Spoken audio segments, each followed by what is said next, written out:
भागवत जी का 4 अक्षर में नाम है भा ग व त। क्यों 4 अक्षर में नाम पड़ा? गुरुओं ने इसके अलग अलग तर्क दिए हैं। हमारे जीवन में 4 पुरुषार्थ हैं, धर्म, अर्थ, काम, मोक्ष। अगर हम अपने चारों पुरुषार्थों को सिद्ध करना चाहते हैं तो इन भागवत जी के आश्रय में बैठ जाओ। ये 4 अक्षर के भागवत आपके चारों पुरुषार्थों को सिद्ध कर देंगे। अथवा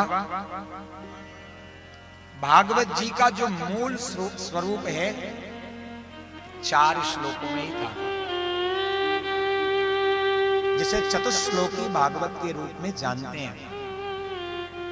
मूल भागवत जी 4 ही श्लोक के हैं, जिन्हें श्री नारायण प्रभु ने ब्रह्मा जी को अर्पित किया। और वही 4 श्लोक आदरणीय ब्रह्मा जी ने नारद जी को अर्पित किया। और वही 4 श्लोक आदरणीय नारद जी ने श्री व्यास जी को अर्पित किया। तो सबसे पहले नारायण, नारायण के बाद ब्रह्मा, ब्रह्मा के बाद नारद और नारद के बाद व्यास। तो 4 सीढ़ी उतरकर हमें प्राप्त हुई है, इसलिए 4 अक्षरों में नाम। भागवत जी का स्वरूप ऐसा है। भागवत जी की ये 4 अक्षर हमारे जीवन के स्वरूप को परिवर्तित करते हैं। भा शब्द, वैसे तो भागवत के अलग अलग ग्रंथों में अलग अलग टीकाकारों ने व्याख्या की है, मैं सरलतम रूप में आपको समझाने का प्रयास कर रहा हूं। भा, भासते नरः, हम सभी मनुष्यों के लिए सुलभ है।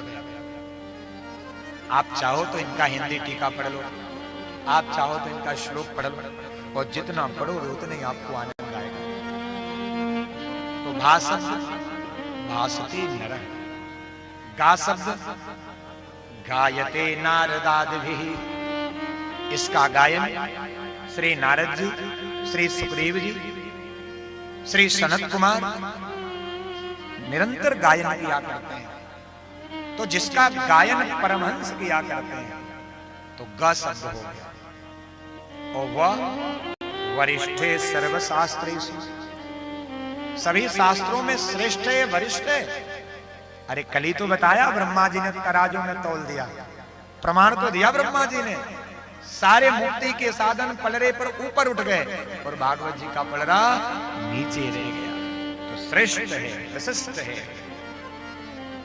और अंतिम अक्षरता तरड़ी भवसागर, या संसार एक सागर है जिसको भव सागर कहते हैं। और इस भव सागर से अगर हमें पार होना है, उस पार जाना है, तो एक नौका की आवश्यकता पड़ती है। और ये भागवत जी क्या है? वही तरणी है, वही नौका है।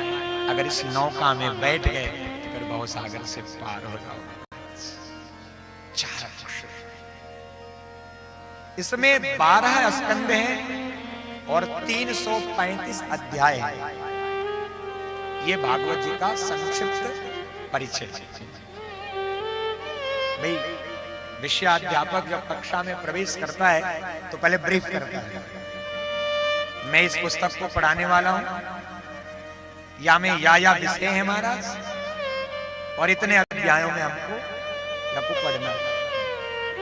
तो मैं भी आपको विषय बता दूं, नहीं पता चले 7 दिन बाद कोई पूछे भागवत सुने हो? उमाशंकर दीक्षित जी मुख्य जजमान आप ही हैं, आप ही से कोई पूछे बताओ कितने स्कंद थे, बताओ कितने अध्याय थे, तो भैया आप अगर नहीं बता पाओगे तो बोलेगा कैसा वक्ता बुलाया था, समझाया ही नहीं आपको। तो 12 स्कंद हैं, 335 अध्याय हैं और 18,000 श्लोक हैं। यह इस पुराण का परिचय है, जिसका प्रथम श्लोक भक्ति परक है, जिसका द्वितीय श्लोक ज्ञान परक है और जिसका तीसरा श्लोक वैराग्य कारक है। अथवा मंगलाचरण के ये 3 श्लोक, पहला गंगा है, दूसरा यमुना है और तीसरा सरस्वती के रूप में है। एक प्रयागराज में गंगा जमुना सरस्वती की त्रिवेणी का संगम बनता है और एक ज्ञान वैराग्य भक्ति के रूप में गंगा यमुना सरस्वती के उसी पावन संगम के तट पर हम सभी विराजमान होकर कथा सुनते हैं।